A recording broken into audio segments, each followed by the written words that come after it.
Бол балам, атаң келіп кала электе, кетип калалы. Башка жака. Мен эчким урбаган. Сени эчким төпөштөбөгөн жака. Бул эми батпаттаны.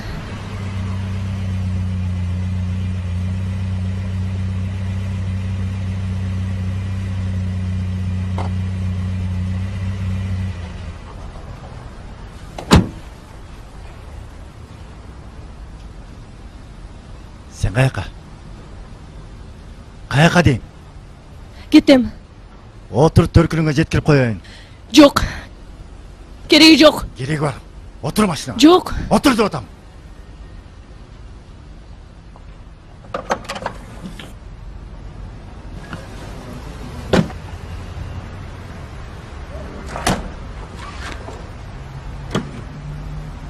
Отур. Отурбайсыңбы?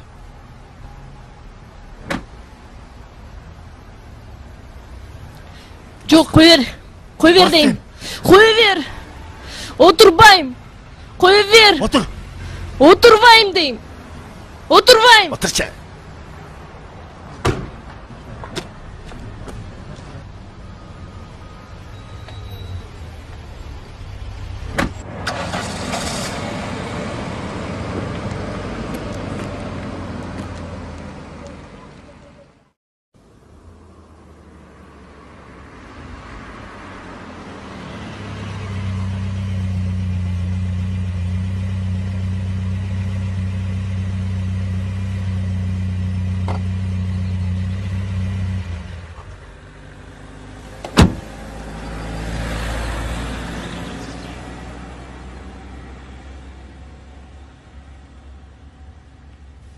Түш. Эмнеге? Сүйлөшөбүз. Эмнени? Кыз кемибизде калат, үй мүлктү кантип бөлүшөбүз? Ошону сүйлөшөбүз. Кыз мен менен кетет. Ай үмүтүм мага кереги жок. Айпердин көзүнчө сүйлөшпөйбүз. Өзүбүзчө сүйлөшөбүз. Түшпөйсүңбү? Сен отуруп тур, мен атаң менен сүйлөшүп келейин, макулбу? Баспайсыңбы? Жүр. Каяка? Шу көчөдө туруп кыжылдашабызбы? Тигине элек барып сүйлөшөлү. Баспайсыңбы?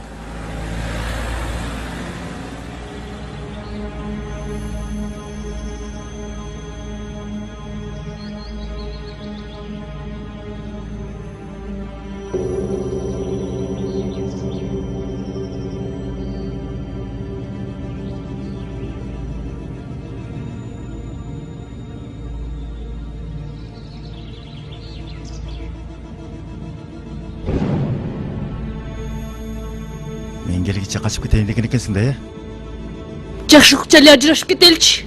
Мен кечирейин. Мен кетип калайын. Сен жолуңду бошотойн. Өзүңө жаккан аялың менен жашап бактылуу бол. Кетесиңби? Ушунча жыл чыдадым сен токмогуңа. Алага ачып алган өзүңсүң. Аның аз келгенсип мени кайра кор кылдың. Ушул кезге чейин көзүмөн көк кеткен жок. Ешек, менден тили кутулбайсың дедим да. Эчкимге арсаңа жан жок. Ешек, Эчкимге динге арсаңа арсаңаны жерим билбей жок. калдыңбы?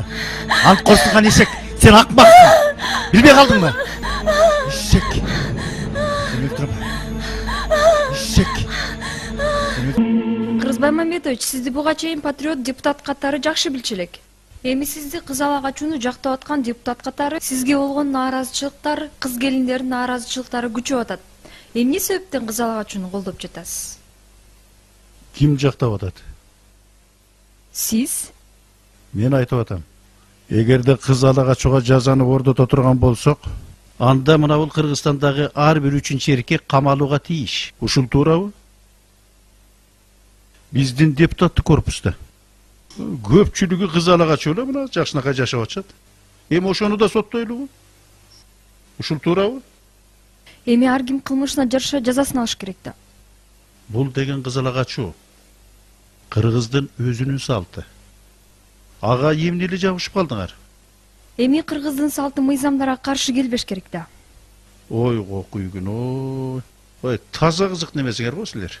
Ой, салт менен жашабаганда анан эмне менен жашайбыз? Минтип отурсак бир күнү кыргыз деген атыбыз жоголбойбу? Анан эмне болот?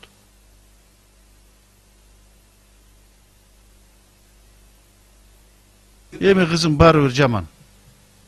Кыргыз деген кыргыз боюнча калыш керек. Кыргызбай Мамбетович, сиздин айткандарыңыз демагогия жыттан аткан жокпу? Мен кыргыздын салтын сактап атам. Силер кандай ойлосоңор ошондой ойлогула. Ушул. Урматтуу телекөрүүчүлөр, сиздер Жогорку Кеңештин депутаты Кыргызбай Мамбетовдун кыз ала качуу туурасында пикирин уктуңуздар. Эртең бул мыйзам Жогорку Кеңештин жыйынында талкууга алынат. Мыйзам өтөбү өтпөйбү, албетте бул чоң суроо жаратат. Эгер мыйзам өтүп калса, коомчулук буга кандай көз карашта болот? Алия Райымбекова, Ихлас кабар агенттиги үчүн.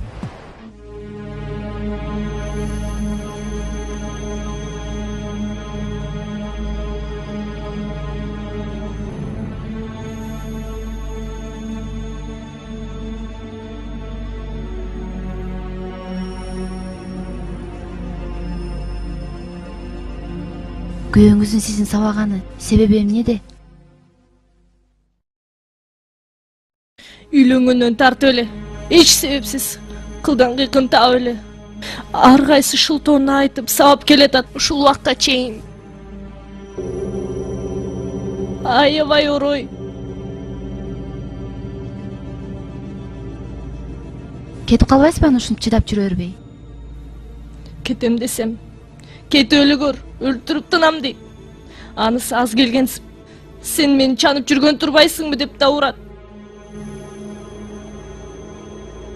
Кантип үйлөндүңөр эле? Сүйлөшүппү? Жок, ал мени ала качып алган. Ала качып кетсе эле анан отуруп калдыңызбы? Олтурмак эмесмин. Калтырбагыла мени деп чаркырап ыйлагымына карабай, апамдар келишип отургузуп кетишти. Жакшы эле жер экен, жакшы эле үй бүлө экен деп, таш түшкөн жерине оор деп калтырып кетишти мени.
Эмне болду байке? Эмне болсун? Май түгөндү. Азыр мен бензин таап келейин, силер бирге отуруп тургула, байке тез эле келесизби? Ой, тез эле келем, тим эле көз тачып жумганча эле. Азыр. Кичине эле отуруп тургула, мына азыр келе калам. Мына алдам эле келе калам.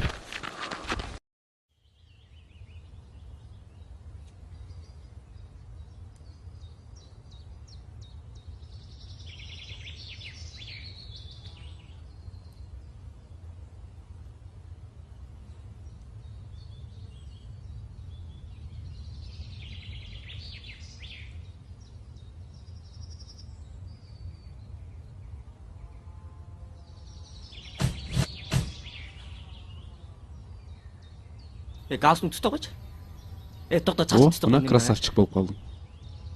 О.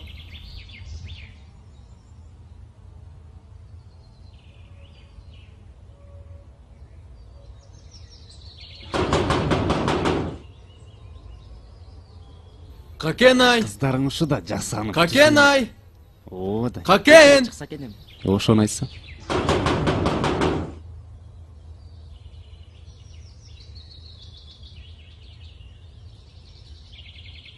Какенай! Какен! Бекко? Эч ким жок. Какенай! Анык беле аныңдын күтүп турары. Анық болгон үчүн келдик да. Чалчы телефон. Эмне чалбай атат деп атасың? Жаңатан бери эле чалып атпаймынбы? Чал да, кайра чал да. Дагы чал.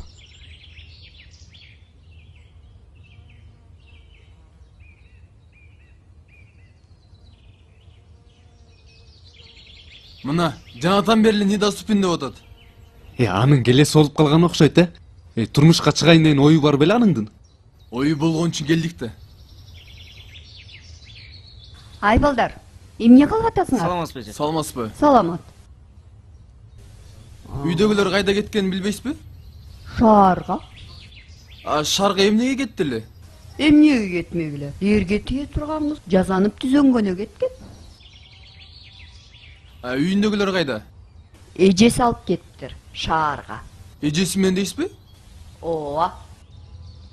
Апасычы? Эми апасын аласың. Жок. Эми кудасы өк келип калса деп кетти даярданып. Балдар, анда күтөлү. Какенайың президенттин кызы болуп кеткен ого, шаарга барып жасанып түзөнүп. Эми турмушка чыккан кыз жасанып түзүнөт да. Жок дегенде бир ооз эскертип койбойбу? Биз дубара кылбай. Кече эле кеткен турбай аны. Эми кыздар деген ушундай болуп калышат эмес беле эле, баарлан. Бас кеттик.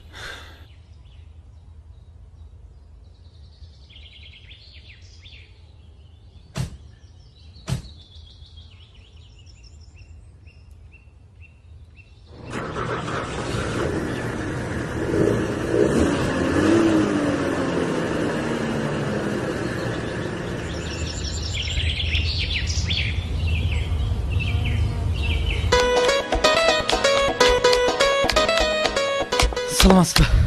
Саламатсызбы жоңуз? Саламатчылык. Орун барбы? Кечиресиз байке, орун жок. Эми чоңуз, туура түшүнүңүзчү. Мен кудага бардым эле. Анан кыргыздарды билесиң да, эми таң атканча ичирип берип, уйку бетин көрбөй калдым. Кирпиктен тартса эле курлаган атам. Тиги клиенттерим да жолдо калды, машинадачы. Машинаны кайтартып коюп, бияка майым түгөнү деп баса бердим. Кичине эле бир тук өтүп алайынчы. 1-2 саат. Байке, орун жок да. Эми чоңуз, кичине уктап алайынчы. Мына могу диван деле боло берет. Ушка деле жатып берейинчи. Байке, бул кичинекей болуп калат. Балким чоң диванга жатасыз. Анда кайра сонунда. Рахмат, чоң рахмат. Мен ошого жатып алайын. Уктайын, 2,5 сааттан кийин өзүм ойгоном. Сиз ойготпоңуз. Мейли. Мейлиңиз. Мейлиңиз.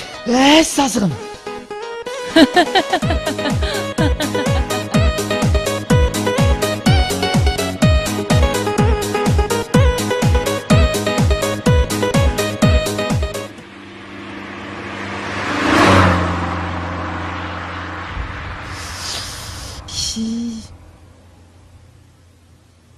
Заправкасы жакын жерде беле? Мен билбейм да эже. Батарейкам отуруп калды, же звонок келбейт, же звонок кетпейт. Меники менчи албайсыңбы? Номерин жатка билбейм да мен эми. Контакт телефонда болчу да. Жигитиңдин номерин жатта албайсыңбы? Эми мен каяктан билдим? Жүдөгөн. Машинесине май куюп албайт беле?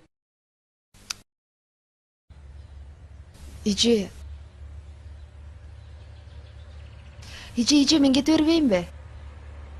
Башка машина менен сиз артыман келесиз да. Сок союп айталада жалгыз калган болбойт го? Бүтөт. Баары бир бүтөт. Түн болобу, күн болобу баары бир бүтөт.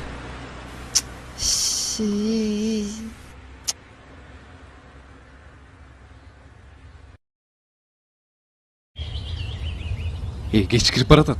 Чалчы дагы.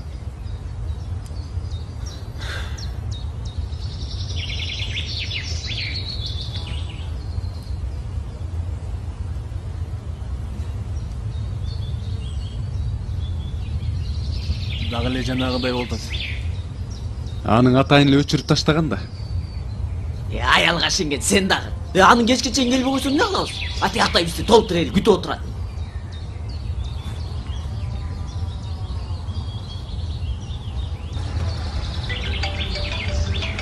Какенай чалып атат. Мамам экен. Алло. Алло. Угуп атам. Ай, келатасыңарбы балам? Эмне мынча кечиктиңер? Үйүндө жок экен. Бир жака кетиптирби? Ай, балам, болгула ушунча кишини күттүрүп коюп. Ай, сага айтты беле бир жака кетерин. Жок. Ай, сен ал кыз менен убадалаштың беле? Же могу эл журтка бизди шерменде кыласыңбы? Убадалашкам.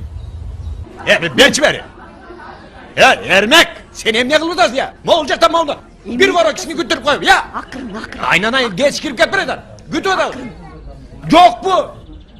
Колго тигенди алып келе бер. Кой. Алып келе бер. Айтчы. Алло, балам. Ай, эрте күндү кеч кылбай болт тез. Тезирээк. Макул.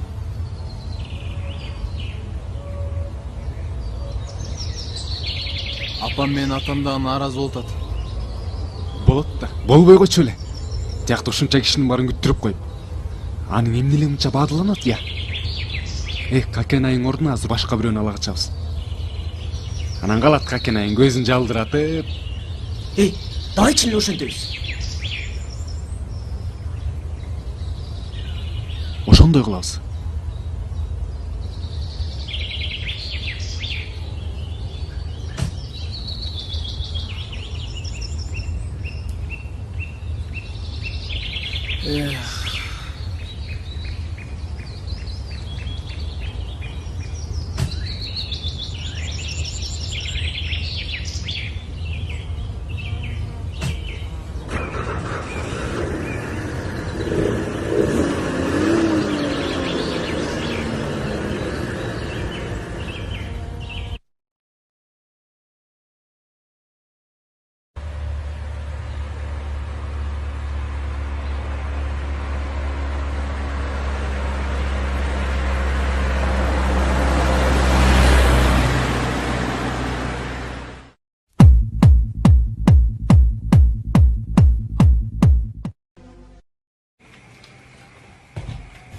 Азыр барабыз. Кофе ичип алалы. Азат. Бизди күтүп атыптырбы? Ооба. Эмне ичесиң? Кофе эле ичем.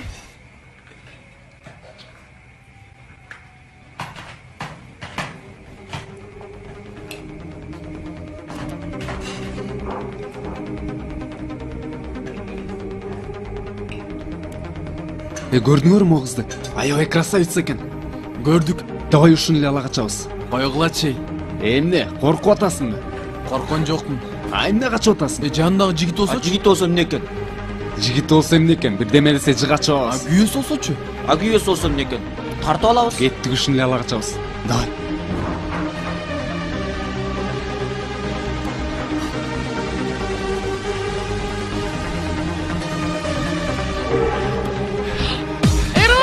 Эмне болду?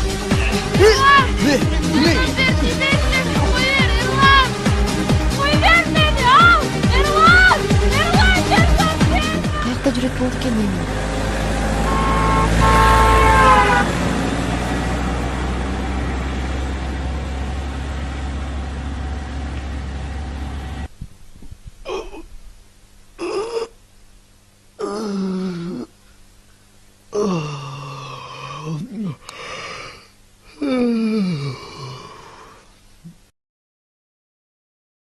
Той энеңдир айын десе. 4 саат уктаган турбайм. Үйгө бирөө кирди го?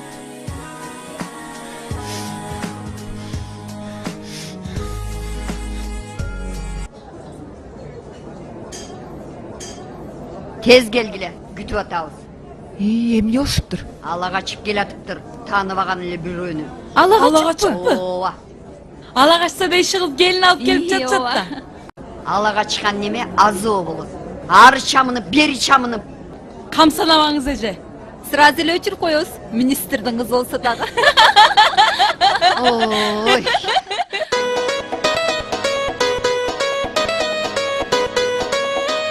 Келет тигине тиши.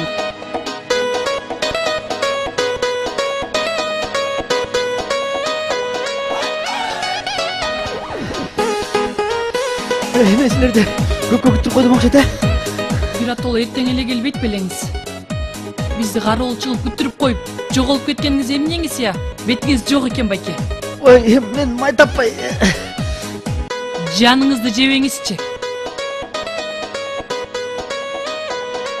Ой, мен май таппай жүрөт деп ойлоп алам. Мен Тиги мигиңизди айтып, мен чакпаңызчы. Ансы деле эртеден бери күткөнүбүз жетчет. Бүгүн сиңдим күйөө кетмек. Шуну атасызбы?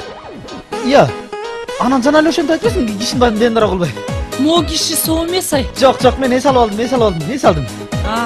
Эртеден бери уктап аткан экенсиз да, коңулда. Коңулда эмес. Уялбай сүйлөп атканын карасаң, эмне кылсам мо кишини? Сабагы ийбиз анда карса курса. Айла жок экен да сизге.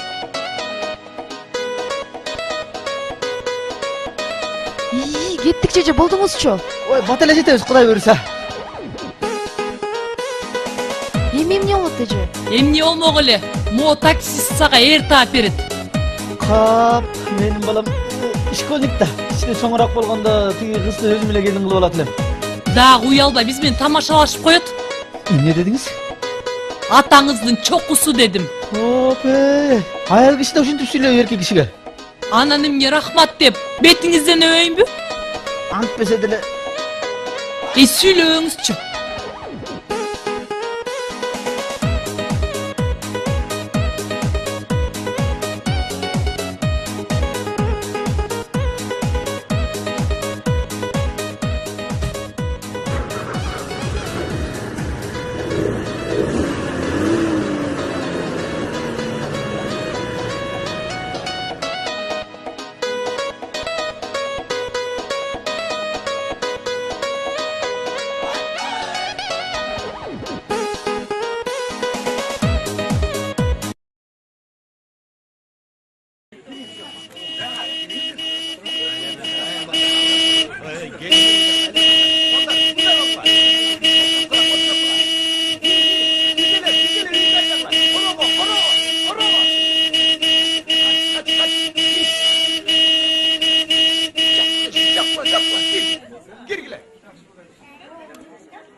Эмне деп эле дөөрүп атат? Эмне сүйлөшпөй эле ала качып келгениң беле? Ооба. Уят эмеспи? Ушинтип сүйрөй качып келген. Килтейген эле жигит болдуң. Ушул убакка чейин эмне сүйлөшкөн кызың жок беле? Бар болчу. Бар болчу? Бар болгон ушулбу? Же эмне монтип сүйрөп келген кызың сага жакшылап жар болуп берет деп ойлоп атасың? Атам менен апам шаштырып туруп алышпадыбы? Атам менен апам. Балам, муну менен атам апам жашабайт. Муну менен сен жашайсың. Билем. Билсең кылганың ушулбу? Ай бала, сен эмне эле муну жекирип атасың чанатан бери? Мама, монтип сүйрөй качпай, монтип алып жулуп качпай, нормальный сүйлөшүп үйрөнүп, нормальный алса болмок деп атам. Ушинтип эле үйлөнүп атышат, сопсон эле жашап кетет. Мам, койгулачы бирөөнүн эч бир убал соонан коркпойт экенсиңер да. Кыздын барар жери күйөө дейт. Эрмектен жакшыны кайдан табат экен? Ия мама койгулачы. Кагылайын апа койчу мына могу Дамираңды бирөө ала качып кетсең силерге жакшыбы? Барган жеринен бактылуу болсун деп эле отуруп калам. Кечсиздер сен түшүнбөйт экенсиңер да. Сени десе. Ай, агаң ушинтип эле айта берет. Ар деме бир демени. Чилистен ушундай. Сен айтып атпадың беле? Сүйлөшкөн кызым бар деп. Шарга кетип келбей койду. Кап балам. Ошону эле алып келсең болмок экен. Мейли эми балам, болору болду. Эпте ушул кызды алып калалы, андан кийин жашап кетесиңер. Жүр.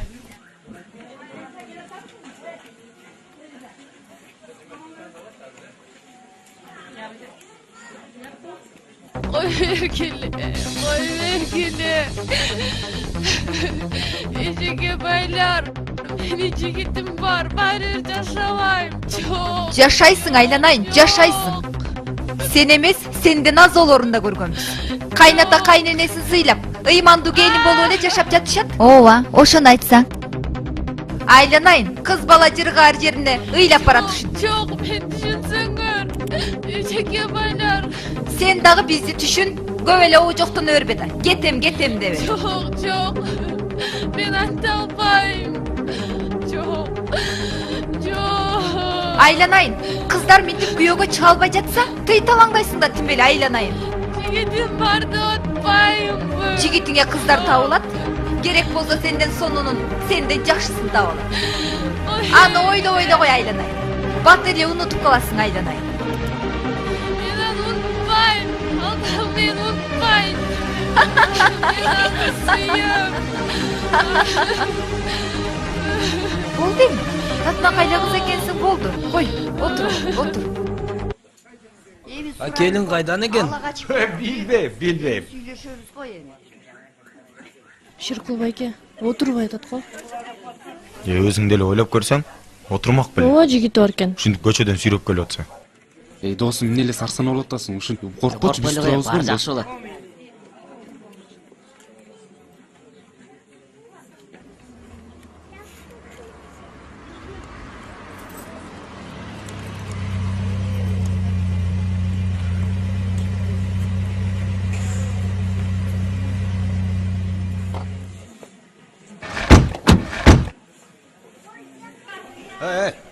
Kogum geldi. Жүр бас. Кулдуңуз бар. Kulduğunuz var. Kulduğunuz var. Kogum geldi. Когун келди. Alır beni alıp ketişin. Асты үстүнө түшүп, ачуу басарын берип, аларды узатып сени алып калабыз. Alır açı pazarına alışpayt. Alır beni alıp ketişin. Сен кыргызсыңбы же башкасыңбы? Кыргыздын кыздарынын баары эле ушинтип турмушка чыккан. Эмне эле болуп атасың? Өзүңчө эле. Men mintip çıkkım gelmeyin. Men öz jigitime çıkkım gelin. Ай, жигитиң эмне? Эрмектен кыйынбы? Же президенттин баласы болуп кетиптирби? Ошону айтсаң. Yok. Болду, отурчу. Kulduğunuz var. Кулдуңуз бар. Силердин кудаңар эмеспиз. Kulduğunuz var. Не дейт? Кулдуңуз бар. Ай, Кана менин кызым. Кана атам мен сага. Кана атам мен сага. Ey. Topla. Ne oldu sen?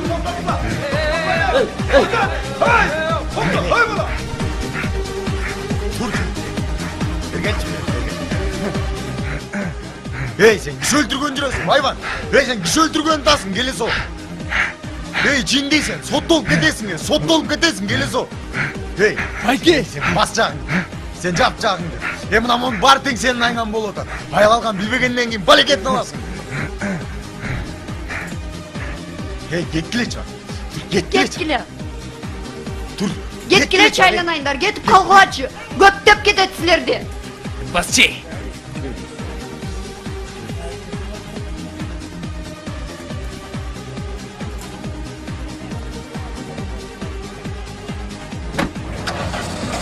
Бидеке кыйрак кечирим.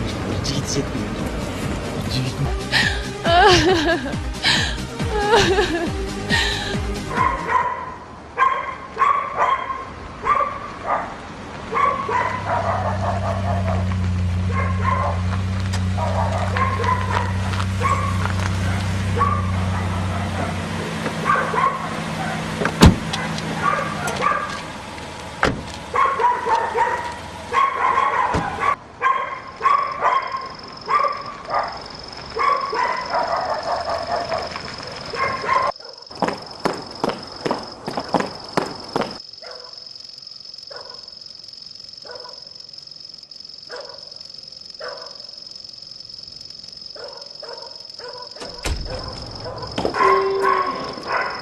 Каякта жүрөсүңөр?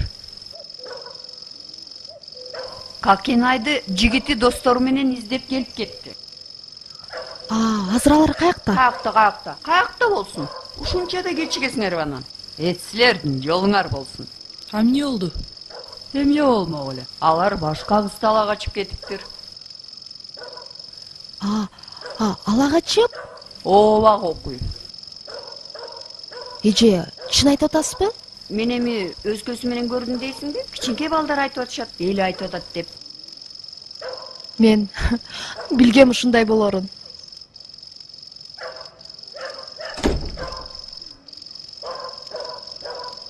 Ушунун баары жанагы солчу таксистин айынан да. Анан ушундай күнү да шаарга барасыңарбы? Үйдө эле жасанып түшөнө болбойсуңарбы? Алдырар да жаздырар деген ушу да.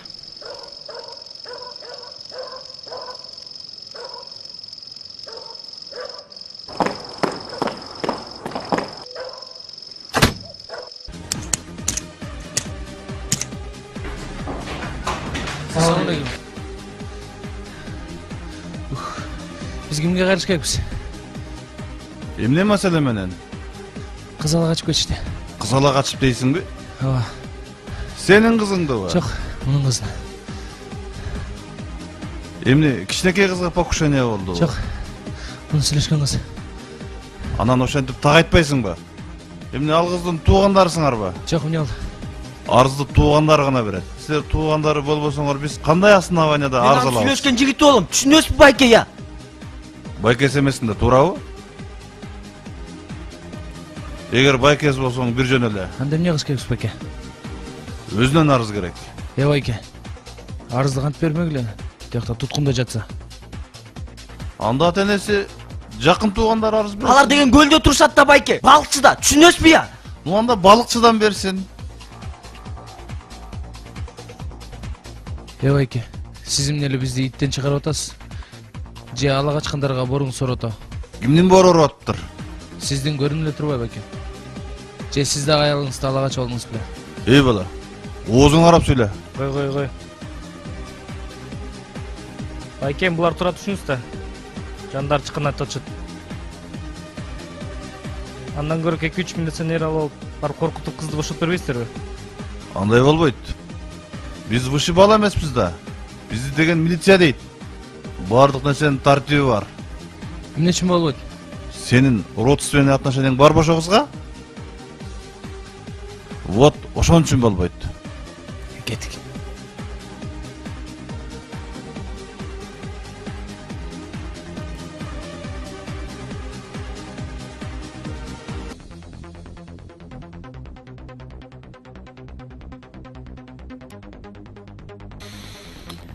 Жоо болмага. Мен сени вообще тааныбайм. Жоо болмага. Мен сен менин өмүрүмдө бир да жолу сүйлөшкөн эмесмин, ошону түшүнөсүңбү? Баары бир эч нерсе кыла албайсың. Эч жака кача албайсың. Сен мени зордой албайсың. Эгер өз ыктыярың менен көнбөсөң, терезени карачы. Мен сени түшүнсүн. Сага жаман болуп калбасын деп айтып жатам. Көрдүңбү мен досторумду? Өз ыктыярың менен макул болбосоң, азыр алар биздин үстүбүздөн кирет. Анан сени кармап беришет. Былк этирбей. Ошолордун көзүнчө анан эмне дейсиң?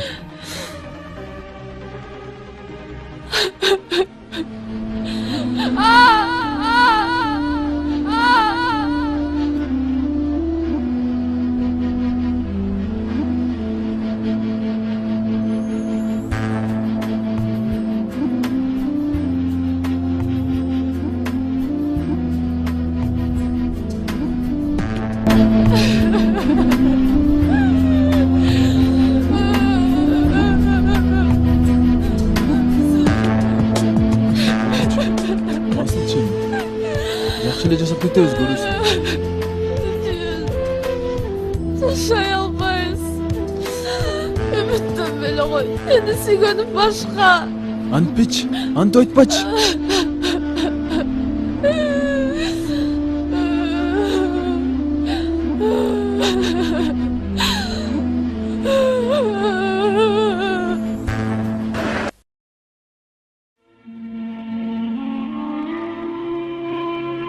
Ай кагылайын. Тур. Түш болду. Кудай ырбадыбы? Унчукпай койгон сайын эле соолуйсуң да. Жетишет да эми. Эрте туруп, үй окатын кылып, кайнене кайнатага чай берүү деген болобу сенде? Бардык нерсенин чеги болот. Мен силерге бүлөө боло албайм. Аны өзүңөр жакшы билесиңер. Мен мынтип жашай албайм, жашабайм дагы. Мен ордума өзүңүздү коюп көрүңүзчү. Окуй. Эстүү келинде жолуктум экен десе. Мен ушундай эсим жок жаманмын. Менден эч нерсе күтпөй эле коюңуздар. Түшүндүм.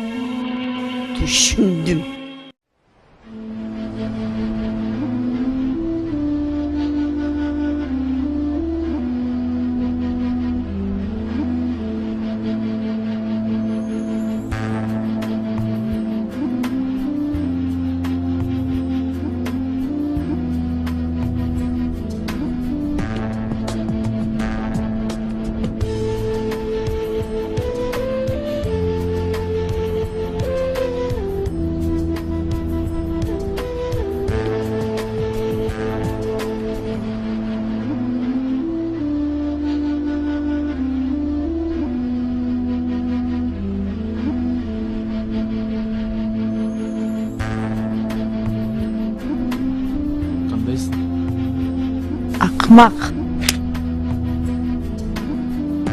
Какенай, токтосоң мен түшүндүрүп берем. Токтосоң.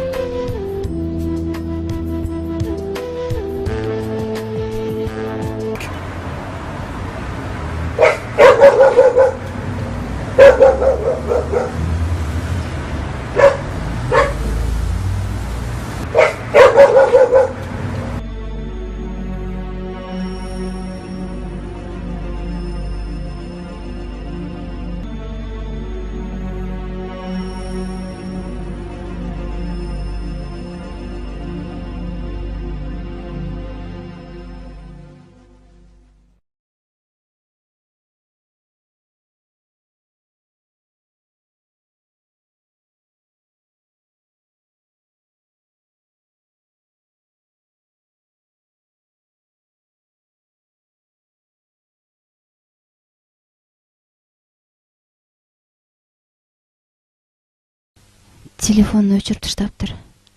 Ушунча убактан бери телефон өчүк болушу мүмкүн эмес да. Же номерди алмаштырып таштадыбы? Ушундай болушу да мүмкүн. Түшүнүксүз.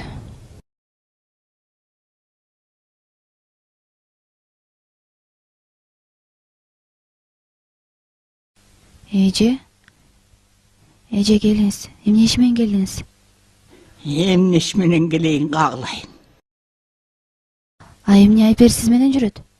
Мен апасына чалып алдыра албай жатпаймынбы?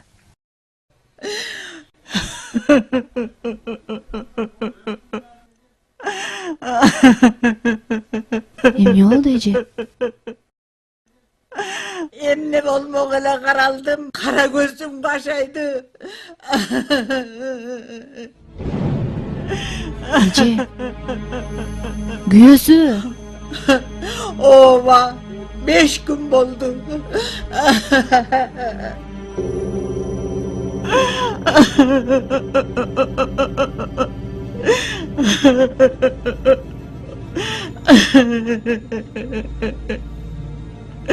Ушундай болорун сизге.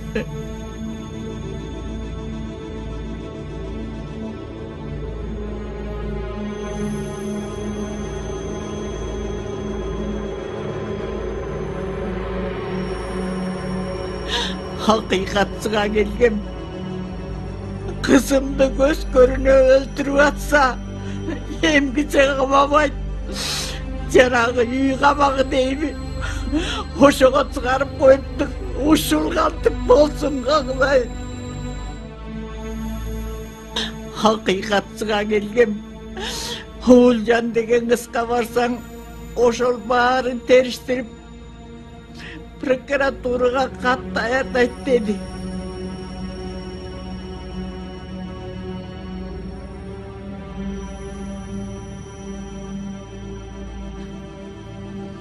О, Кудай-ай. Эмне гана күн болуп кетти я. Каглайын каралдым, мамаң жок көргөн күнүң эмне болот эми сенин?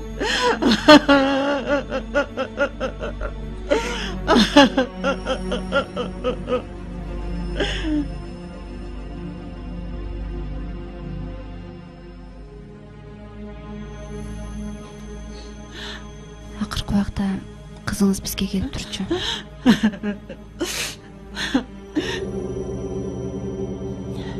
Эмнеге келди эле силерге? Бизге ала качуудан жабырлагандар, үй бүлөлүк зомбулук, зордукка учурагандар келет. Кызыңыз күйөөм кызыл камчы, күн көрбөс бою, күнүгө сабайт деп кайрылган болчу. Ошондой акпак чыгып калбады бул неме? Мен каяктан билиптирмин ушундай кызыл камчы чыгарын. Башында алда неме дейли бала көрүнгөн. Ай апа. Адамдар деген бири бири менен сүйлөшүп, сүйүшүп жүрүп анан үйлөнүшү керек. Ала качуу кылмыш, зордуктоо, мажбурлоо. Ушуну кантип түшүнгөн жоксуз? Балам, кыргыздын кыздарынын баары эле ушинтип турмуш куруп атышпайбы? Апа, туура эмес да бул. Көрдүңүзбү аягы эмне менен бүттү? Кызыңызды ала качып кетти эле. Анын баары Кудайдын буйругу. Кызымдын маңдайына Кудай ушинтип жазып койгон тура.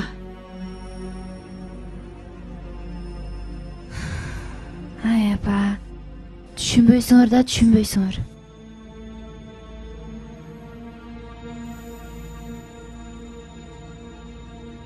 Ушундай болуп келген Кыргызда, ушундай боло берет.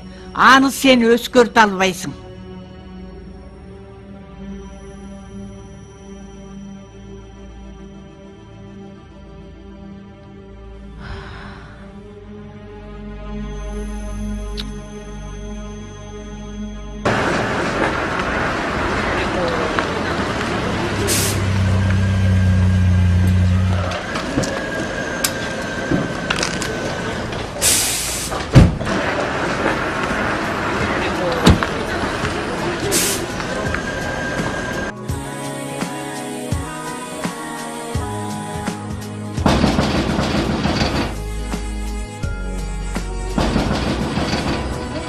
Эже, мен Эрланмын. Ооба. Саламатсызбы? Саламатсызбы. Саламатчылык. Эмне болду? Тышырып кетеби? Канеке гана? Эже, ала качып кетишти. Угар элекпизби? Ала качып? Кимдир? Тааныбаган эле бирөөлөр. Айылдык эле балдар. Ахмактар, ушуган бос. Биздин ушубуз качан калат деги? Эже, эмнеси болсо дагы мен Каныкеге үйлөнөм. Эч нерсесине карабайм. Ооба, силер бири-бириңерди сүйөсүңөр да. Барып тур сурп келген кызыңды. Эже, биз сизди алып барып келебиз. Анда мен даярданып чыга калайын. Кеттик.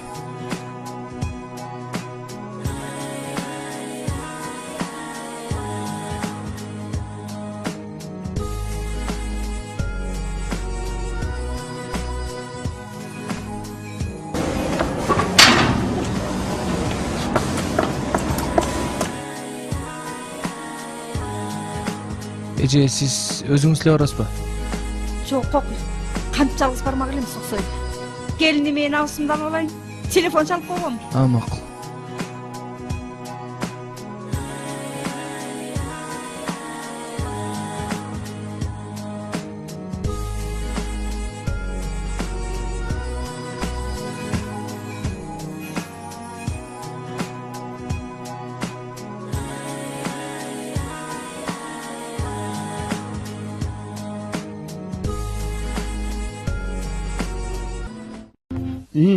Siz ombudsmenden geldingizби?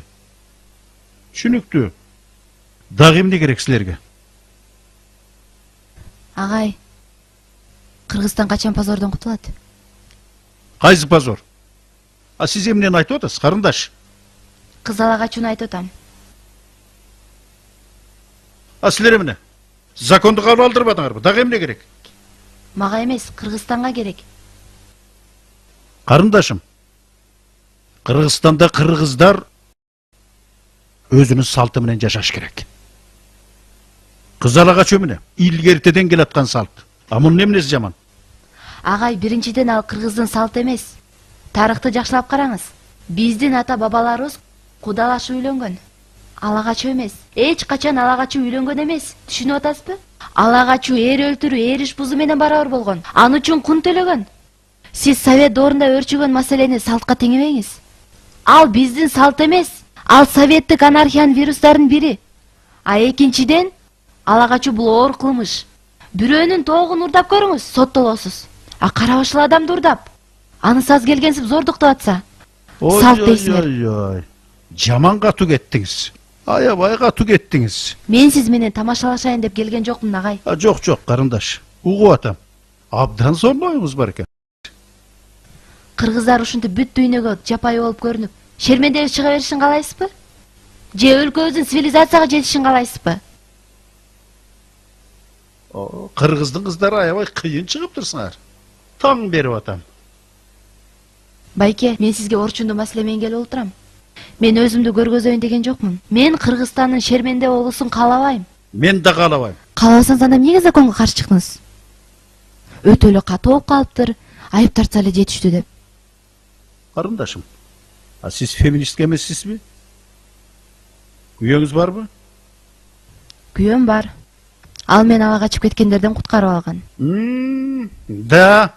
Баятан бери эмнелеге күйүп бышып атат десе көрсө сизди дагы ала качкан турбайбы, э? Жок, кеп андай эмес. Мен буга чейин эле, мени ала качканга чейин эле изилдеп терең ойлогон бул проблеманычы. Мен даже клип тарткан бул боюнча. Мени ала качса да, ала качпаса да, баары бир буну оор кылмыш деп ойлойм. Кыргыздын бетине чиркөө салган. Сиз мага аябай жакшы лекция окудуңуз.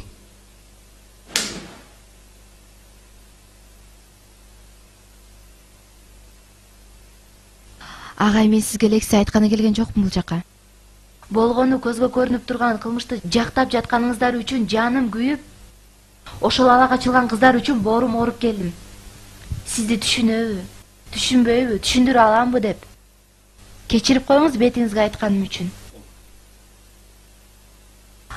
А сиздин азыркы мамилеңизди, кайдыгерлигиңизди көрүп, слуги народа ушундай болсо анда Кыргызстан чыргабай калыптыр деп түңүлүп отурам.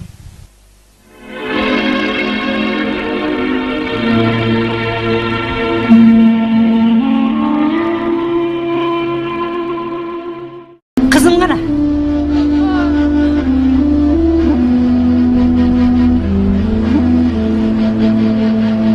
Ай, келип калышыптыр ай. Болайм батыраак кирели.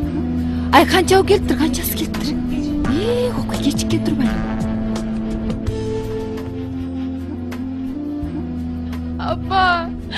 Апа, алып кеткилечи мени. Анан сүйлөшөбүз. Кандайсың деги өзүң? Жаман. Көлөкөм. Мен бияка таштабаңыз, апа. Кудагый, сиз тиги бөлмөгө барсаңыз, атам менен апам күтүп жатышат. Сиз менен сүйлөшөбүз дейт го. Алар менен сүйлөшпөй, апа. Сүйлөшпөй алар менен. Макул балам, макул. Мен алып кет. Алып кетем деп айтыңыз, апа. Болтур балам, болтур. Таштабаңыз. Макул. Мен баары бул менен бактылуу боло албайм. Булар матапта кырчоочун адамдар, апа. Көлөкөм. Экмекти салышты. Мен сүрөп барып машинага салышты. Мынча келгенден кийин бир ооз сүйлөшөйүн. Эмне деп айтышар экен, угайын. Эмне демей келе. Сиздин асты үстүңүзгө түшүп, мени калтырып кет дешет да. А сиз мени кантип калтырасыз ошолорго, апа? Сен бактылуу болгонуң артык мага, балам. Чын эле айтып атасызбы? Чын. Кантип мен өз кызыма жамандык каалайын, балам.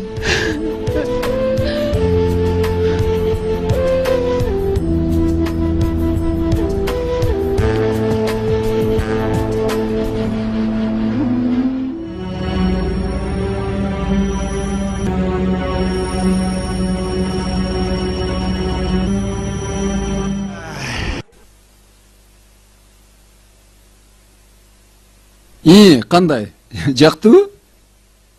Кечиресиз байке, бирок жаккан жок. Эмне үчүн? Сиз кыргыздын салты деп кыз алагачын романтизациялап жазыпсыз. Анын эмнеси жаман? Мисалы, мен деле ошентип элеңем, прекрасно эле жашап атам. Между прочим, кыз алагачы кыргыздын бренди. Бренд эмес, бред какой-то. Мен өз башыман өткөргөм. Кыз алагачы кылмыш. Адам укугуна да туура келбейт. Биздин законго да туура келбейт. Талашалыбы?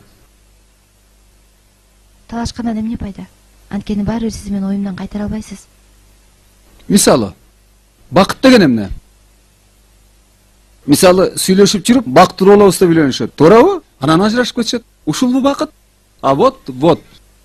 Сүйлөшпөй эле алагачы болуп, бактылуу эле жашап атышат. Кечиресиз, а сиз зордуктоого кандай карайсыз? Ну как кандай? Жаман карайм. Кайсы нормальный адам жакшы карасын? Странно.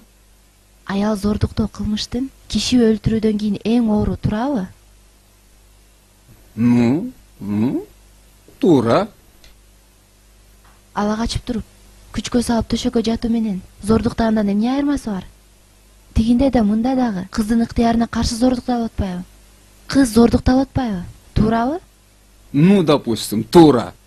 Кыз алагачы бул зордуктоону закондоштуруу, кылмышты реабилитациялоо.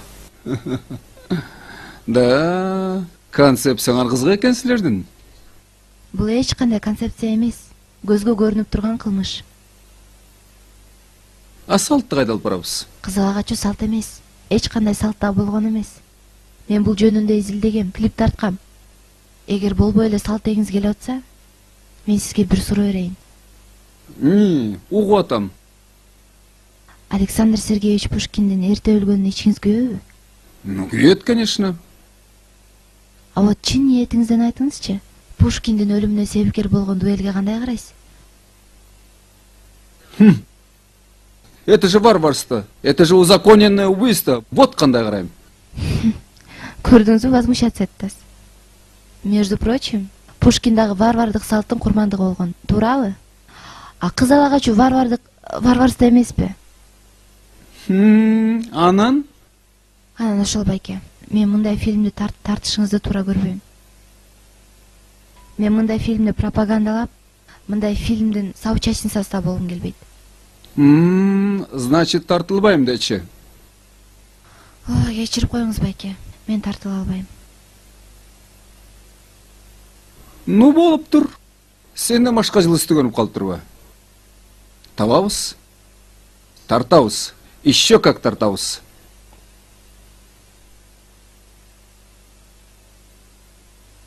Нашелся мне тоже Феллини.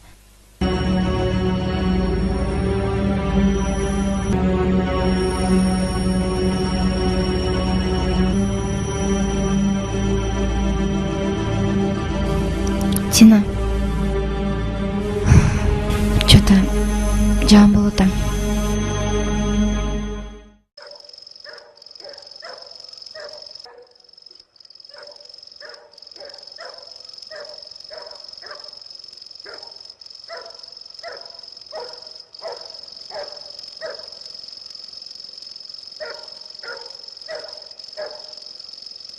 Ne oldu?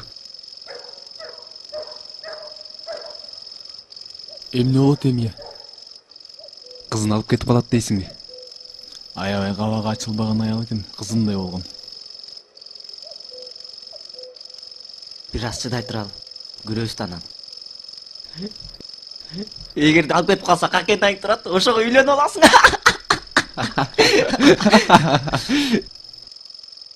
Эми үйлөнө албай калдым го. Аның да бир кызык неме экен? Алып кетер күнү шаарга кетип калып, жасанат элем, түзөнөт элем деп. Ошону айтсаң тимле. Алла пыгачы болуп кетсе да эмне болду? Буйруп аптыр да. Алып кетпейт. Кейбечи досум. Ушинтип атып эле таштап кетишет. Көрүп эле жүрөбүз го. Ошону айтсаң тимле.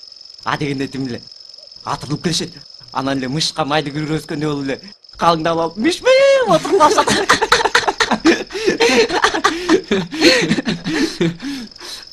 кокус алып кетип калсачы? Мелдешесиңби? Алып кетпейт. Мелдешесиңби? Давай, мелдешкиле. Мен бөлүп коеюн. Оппа!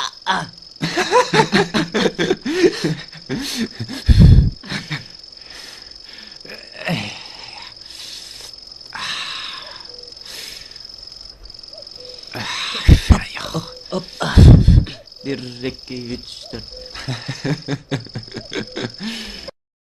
Азыр алып чыгышса эле сразу биздикине кеттик. Кокус алып чыга албайсыздарчы? Кандайча алып чыга албайт? Көрдүңбү орун күлөжө эмне деген? Аябай жинденип келген. Айланайын кудагы, мына кулдугуз бар. Кулдугуз бар деп атпаймынбы? Ачуу базарга баралы деп атканбыз. Мына каникей кызылдар эңерди айтпайт. Эмне кыларды билбей, айласы таппай турсак мына өзүңөр келип. Ооба, жакшы болду. Балаңардын ушул кылганы жакшыбы? Таламанын так түшүндө жигитин сабап туруп өзүн сүйрөп кетти. Жаш балдар кызылгандуу да, жаштыкка салып коюптур. Айып бизде кудагый. Бир ачууңузду бизге бериңиз. Кудагый. Ошентсеңиз кудагый, бир ачууңузду бериңиз эми бизге. Кыздын барар жери күйөөдө. Барган жеринен бак айтканы жакшы болот кудагый. Ушул кантип болсун? Жемурун кийин бирин-бири таанабаса. Көчөдөн караган эле салып кеткен эмнеси? Ай көлөкөм, сен менден улуусуңбу, кичүүсүңбү? Ушинтип эле айта берейинчи. Баарыбыз эле жаш болгонбуз. Жаштык деген мастык, жаш кезде эмне деген катачылыктар кетпейт кудагый. Алтыным. Ай. Баарын эле жаштыкка шылтай берген кантип жакшы болсун? Анда эри өлтүрүп, эриш бузуп коюп деле жаштык десек туура болобу? Болбойт ушундай. Кызыбыздын тагдырына балта чаап. Көлөкөм, кыргыздын кыздарынын баары эле ушинтип келип атпайбы? Андан кийин бактылуу эле жашап. Андан эмне кокуйгун? Баарыбыз эле ошентип келгенбиз. Мына очор бачар болуп жашынакай жашап жатабыз. Көрүп эле атпайбызбы? Сүйүшүп үйлөнгөндөр деле эмне болуп жатышат я? Эртеси күнү эле мушташып ажырашып кетип жатышат. Ошону айтсаң. Эми каныкей кичинекей болуп атат. Кичине ыйлап сыктап көн албай атат. Эми барып бала эмеспи? Көнүп кетет. Сонун эле көнүп кетет кудагый. Көнмөк турсун, соп-сонун эле жашап кетет. Кудай буйруса ушул үйгө өзү хозяйка болот. Ооба, каныкей мурун сиздин кыз болсо, эми биздин кыз болду. Канаттууга кактырбай, тумшуктууга чокутпай эле, алпештеп эле багып алабыз кудагый. Уулубузду кандай көрсөк, аны деле андан бийик көрөбүз. Мына, сиздин ал мончоктой болгон кызыңыз бар экен. Ей ананайын. Биздин жаман балабыз ушундай кызга жолугуп атканына атасы экөөбүз жетин албай турабыз кудагый.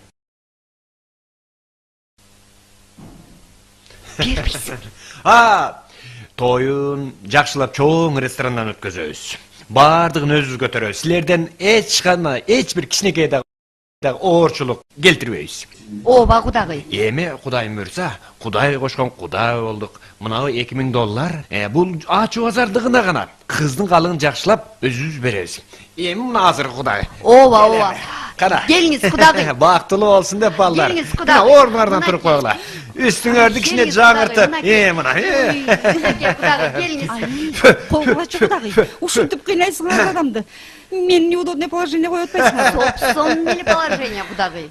Бул сиздин сүт акыңыз, сиздин алар жолуңуз бар. Биз бул сүт акыны бербесек кудай болбойбу? Баккансыз, тапкансыз кудагый. Азап тозогунун баарын көтөргөн сизсиз кудагый. Собсон эле болот. Отуруңуз кудагый. Орун алыңыз. Мына сенин чайдан. Ой, туруп калган турбаймынбы? Ооба, жүр, бас.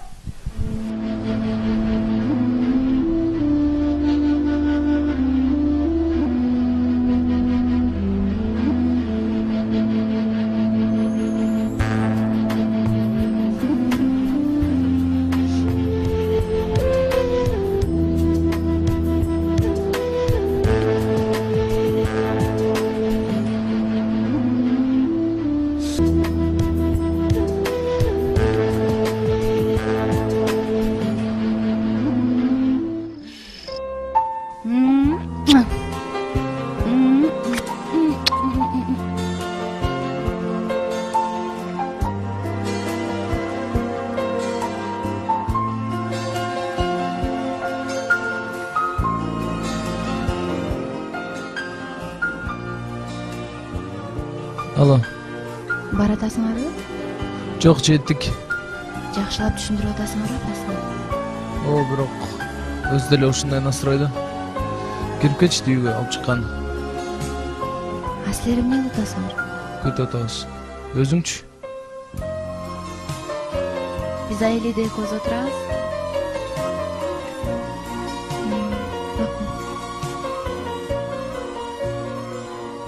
Улжан чалып атат. Переживает.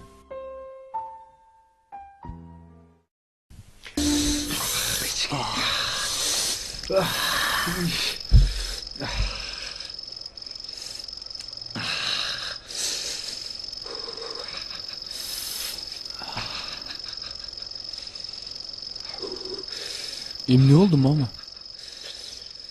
Сатып алдык. Кызын $2000. Акчанын күчү деген ушу балам. Мына $2000 сатып алдык кызын. Акчаны көргөндө энесинин көзү тамылжып өлүп кала жаздады. Мен акчаны сумкасына салгычыкты. Чын эле, мама? Чын эле балам. Ай, эмалардын оозу мурдунан чыккычакты сыйлашыбыз керек. Утулдумбу? Ой. Ай, эмнени айтып жатасыңар? Өзүнчө эле Ашапа, биз мындай эле. Не? Могу акчаны алгыныңдагы дүкөнгө барып, 2 бөтөлкө высший, 5-6 бөтөлкө простой арак алып келип калгыла. Баарына эле высший же баарына простой алсак болбойбу? Ай, дегенде высшийин беребиз. Андан кийин простойун беребиз. Иче беришет, өлүп кетишсин. Карап отурмак беле алардын маркасын. Чурка. Жүр, бас кеттик, бол.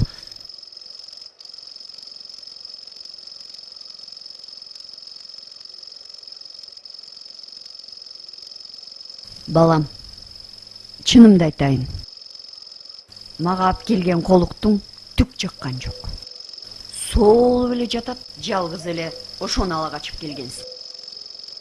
Жарбагыр.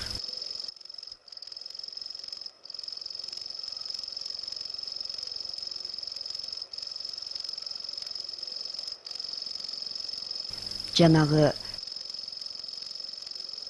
сүйлөшкөн кызыңды эле алсаң болмок экен. Өзүңөр шаштырбадыңарбы аябай? Баары бир келип турууга кечиксе дагы. Эми ошончо элге керек деп турса, анан шашкыбыз кетип калды да. Анан элге шермендебиз чыкпайбы? Кокус отуңар күйүшпөй калса, кетирип туруп ошол кызыңды эле алып ал кайра. Мени күтүп жүрө бермек беле ал. Ызаланып калган эме турмушка чыгып кетет да бачым эле.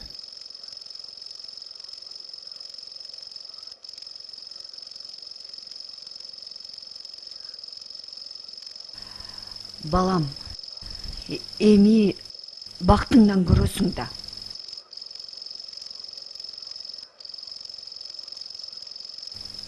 Балам, бирок бул келин бизди жыргатпайт. Той-пой өткөзөбүзбү? Эми ошентип какшанып кое бердим да жанагы жаман энесине. Күчүнө ийитейин деп. Эми аны балам убакыт келгенде көрсөтөт да. Мунун мелтейип эле отура берсе, анан той өткөргөндүн эртеси басып кетсе, биз бөөдө чыгым болуп калган атпайбызбы? А тойду качан өткөзөсүңөр десечи апасы? Эми ага шылтоо табылаттыр. Эми ошончо эле болуп баратса кызынын кыял жорук оңолсо, тойду да өткөрүп коебуз. Жок оңолбосо, аны да көрө жатарбыз.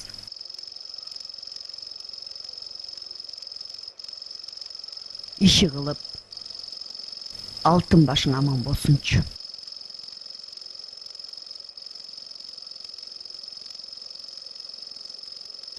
$2000 эле сатып алган. Казарага чыгып мас болгондой жандагыларын да таштап кетти. Ошону айтса. Эрлан, бул баягы биз менен мушташкан балдарбы? Может быть. $2000 дейби? Неужели мамасы 2000 долларга сатылып кетти? Не может быть.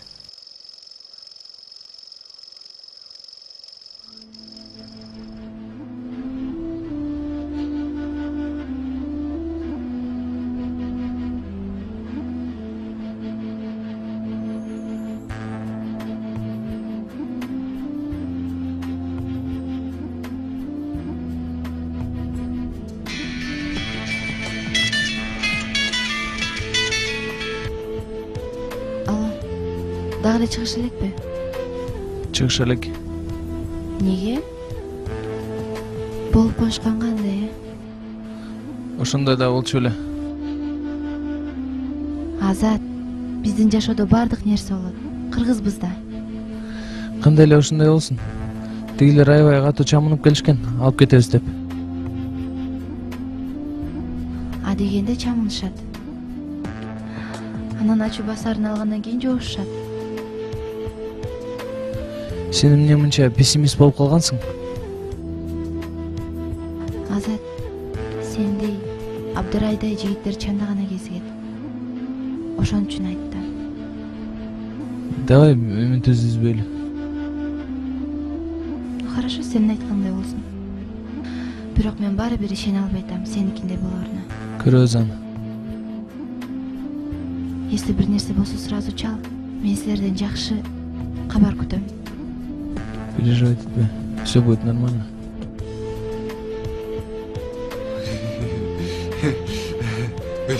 Могу машина мага тааныш көрүнүп атат. Азыр мындай машина деген толтурат.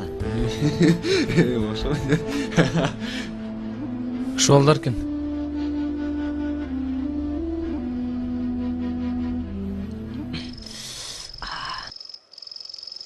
Тагын байкачы. Деп атат.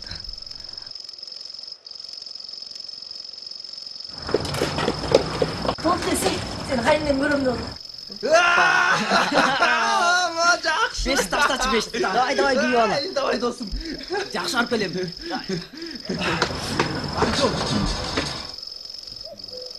Игилик.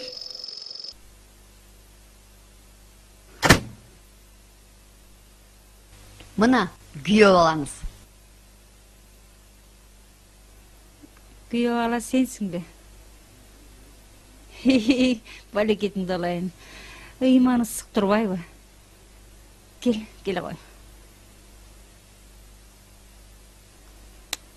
Бактылуу болгула.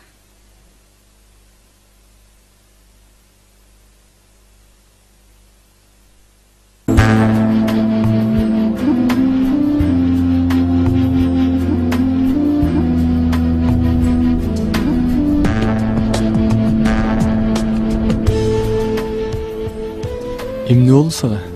Жолго даярданган кишидей болуп. Эрмек, түшүнсөң, экөөбүздүн ортобузда эч качан жакшы жашоо болбойт.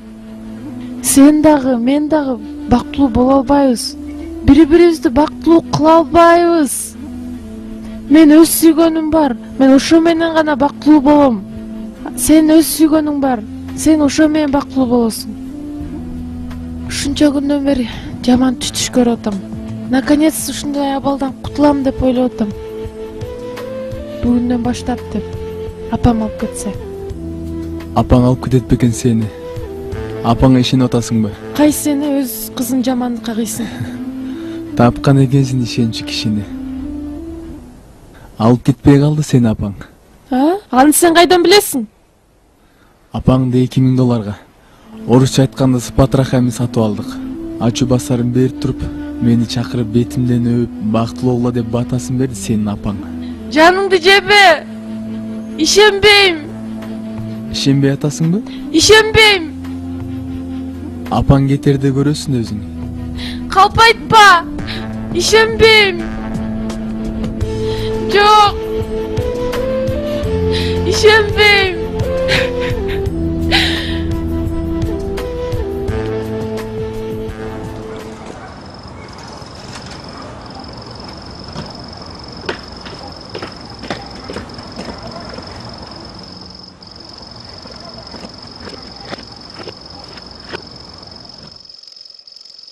Кайненең менен тааныштыңбы? Кандай киши экен? Билбейм, мени жакшы көрүп эле атат. Анда иштин бүткөн экен да. Кайненеңе жаксаң. Кыз каяка бармак эле. Келгенден бери эле үйү тыйылбай койду ушун эмен. Кыз жыргар жерин ыйлап барат дейт. Тым кой ыйлай берсин. Сен эмнен коркот беле? Нервиң бузулат экен да быркылдап эле атса. Эми энесин жыттап, эмчегинен эпейип алсын. Тыйылып калат анан. Бырылдаган жоголду. Тыйылса болот эле тажат жүрдү адамды. Дагы бир жолу ыйласаң, энеңе кошуп берем деп коркутпайсыңбы? Коркуп калмак беле. Антсем кайра сүйүнбөйбү? Тим эле артын карабай качар безилдеп. Анда ошентип көрбөйсүң. Биз да көрөлү кантип тызылдап качар экен. Апасынын кызынын үстүнө алтын кошуп берсең да албайт. Кызын өзү эле таштап кетет, көрөсүң. Күйөөгө кетире албай тажап жүргөн эме да. Анын үстүнө кызына келди дейсиңби? Канча ачуу асар берет, канча калың берет деп келди да течактан бери сукулдап. Анан эле көбүрөөк акча берип койгулачы деле. Чөнтөгүн ушалап сүйүнүп кетпейби? Калыңды катырып берип кой. Кызын өзү эле жеткизип келип турат, сен сабаган сайын. Көбүрөөк акча берип туруп жандагы экөөнүн жашырагын таштап кетти дебейсиңби? Сразу таштап кетсин. Конечно, ошентет. Таштап кетет. Ошентет, көрүп эле жүрөбүз го. Так что досум, кептин баары кызда эмес, балада да эмес. Кептин баары акчада. Ошо да, ошо. Конечно. Энемин да кокуй. Санаам чыдабай. Кызым кандай жерге туш болду экен деп, ичкеним ирим, жегеним болуп жетип келбедимби? Анан эмне кудагый? Баарыбыз эле ушинтип балдар деп жашап жүрбөйбүзбү? Балам бактылуу болсо экен, кыйналбаса экен деп ойлой турбайсыңбы биринчи очередь? Оюбуздун баары, санабыздын баары ушу балдарда. Кызыңыздын ырысы тодо экен. Сонун жерге туш келе отурбайбы кудагый? Ага шендик кудагый. Анысын көрдүк, жакшы жерге келиптир. Ооба. Кудагый. Мен силерге чын дилимден ыраазы болуп отурам. Кызым силердей болгону алтындай кишилерге туш болгонуна жетине албай отурам. Рахмат, кудагый, рахмат. Ай, кудагый, мындай сөздү укпаган кулакты кез эле салыш керек. Коюңузчу. Күйөө баланы көрдүк. Ыйманы ысык экен. Рахмат, кудагый. Түзүгүдөн түңүлбө деген бар. Силердей болгон алтындай адамдардан туулган бала жаман болчу беле. Ушундай ичтеринде кир арамы жок сонун кишилер экенсиңер билип койдук. Кызыбыз жыргаптыр. Ооба. Эми кудагый. Силердей алтындай болгон кудаларым үчүн уу болсо да алып жибереличи. Кудагый. Кана алып койгула.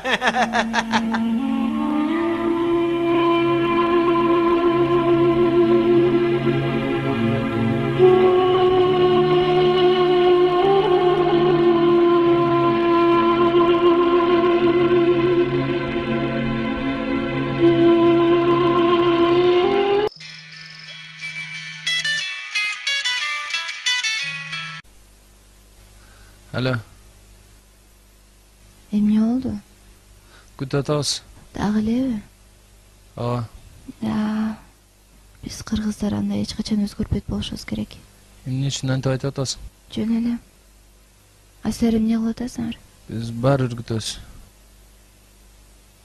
Күткүлө. Балким куткарып калаттырсыңар. Күтүп атабыз. Надежда умирает последний дегендей. Макул.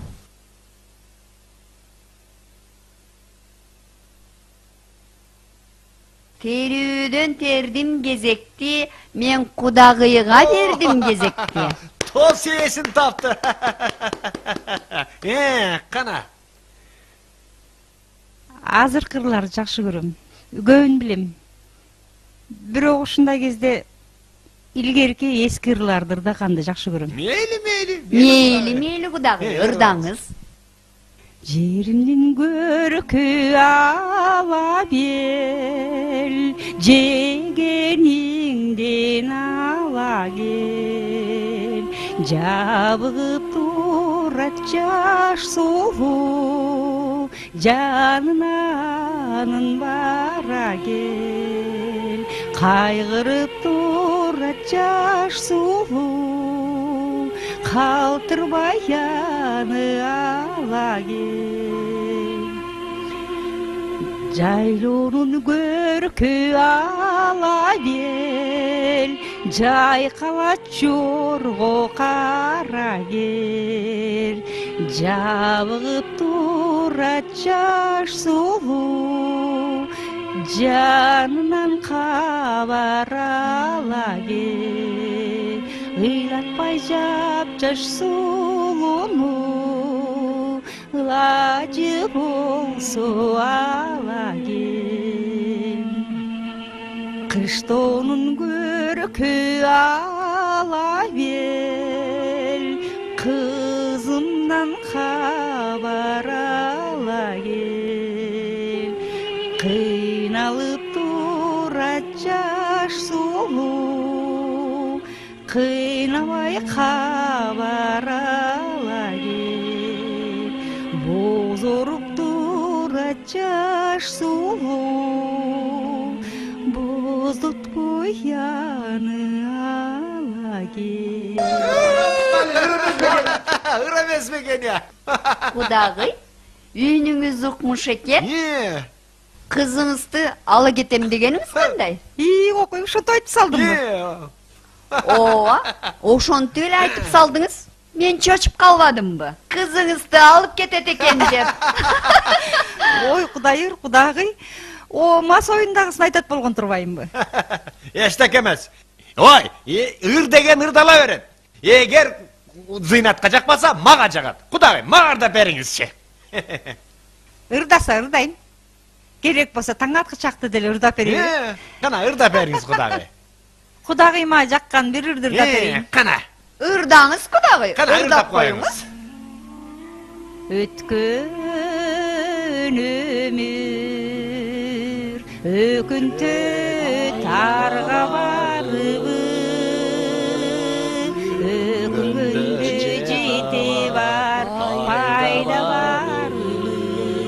Күнгү менен шат менен таң атырган, гүлдөрүң жашай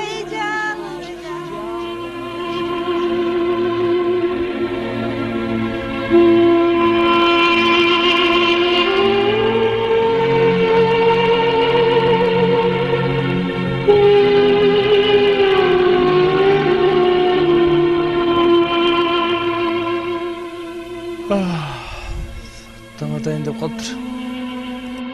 Эми эмне кылабыз? Билбейм. Өз апасына кереги жок кызды ким куткарат? Биздин колубуздан келбейт экен. Родственный отношениябыз жок экен биздин.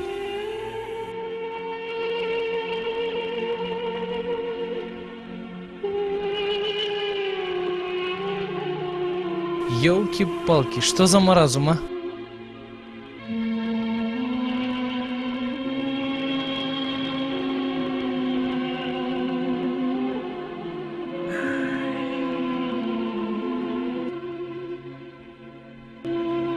Апа, мен калдымбы?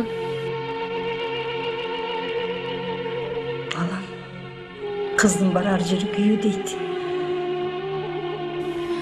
Апа, мен тие турган жигитим башка болчу. Бул деле жаман бала эмес экен. Балам, Менден $2000 артык экен да, мага сенин бактылуу болгонуң артык, балам. Сиз мени бактылуу болсун деп таштап кетип жатасызбы? Буйрук ушундай экен. Өз тагдырыңа балта чаппа. Менин тагдырым силердин алдыңарда оюнчук турбайбы? Кой, антип айтпа.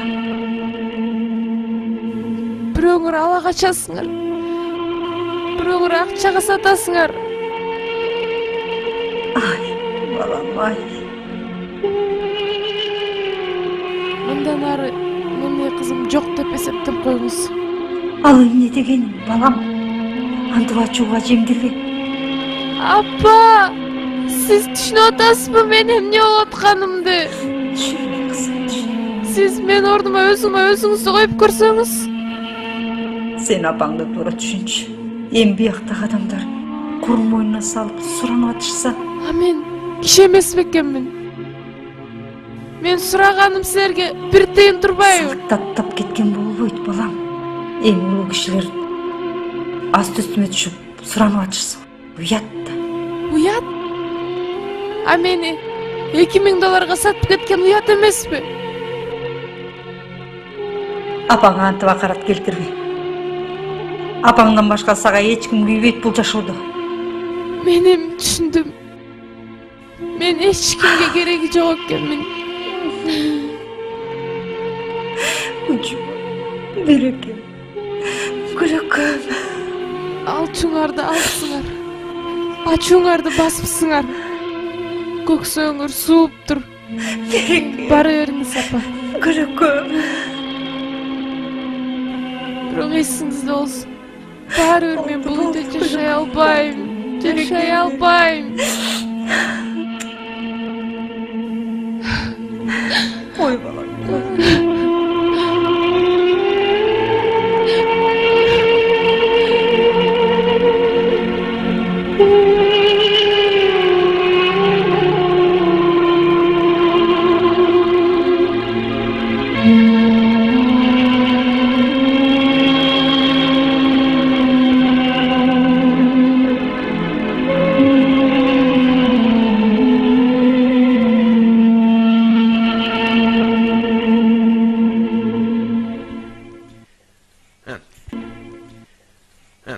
Qana balдар, eşit açıqla.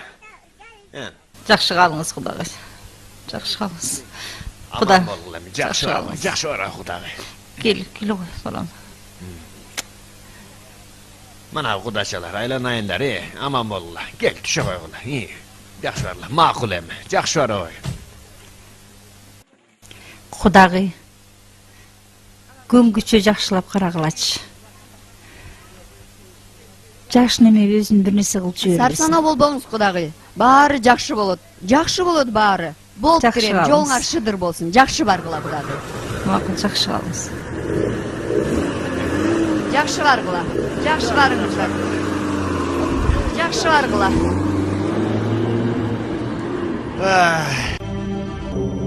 Ушул да акыйкатчылыкпы кызым? Эмне болду эже? Kızımdın güyösüm olğunu 5 yılga geçti sot. 3 yıl oldurat eken de çıgat eken.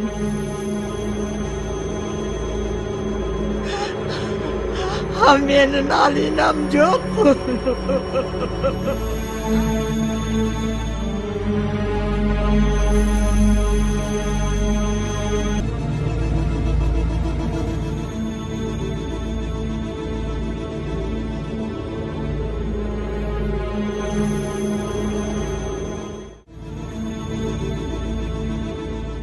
Айке, мен қарап келейін. Ол мені қарап кел.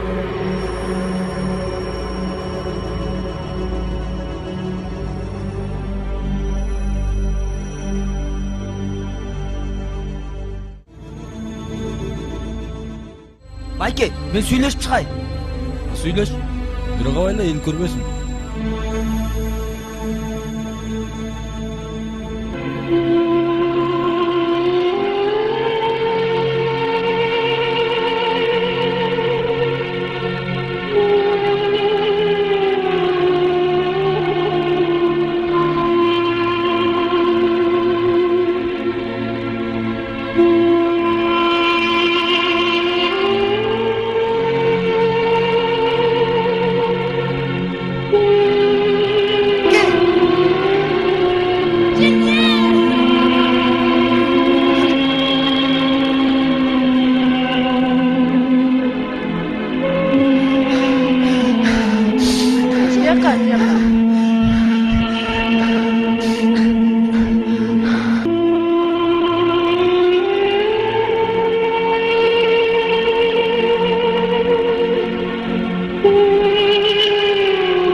Айкем, не oldu?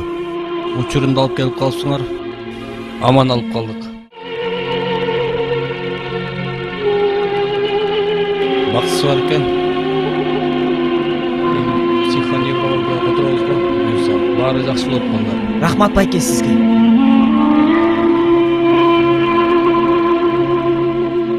Мага үйлөнөсүңбү? Үйлөнөм. Ата-энең эмне дейт?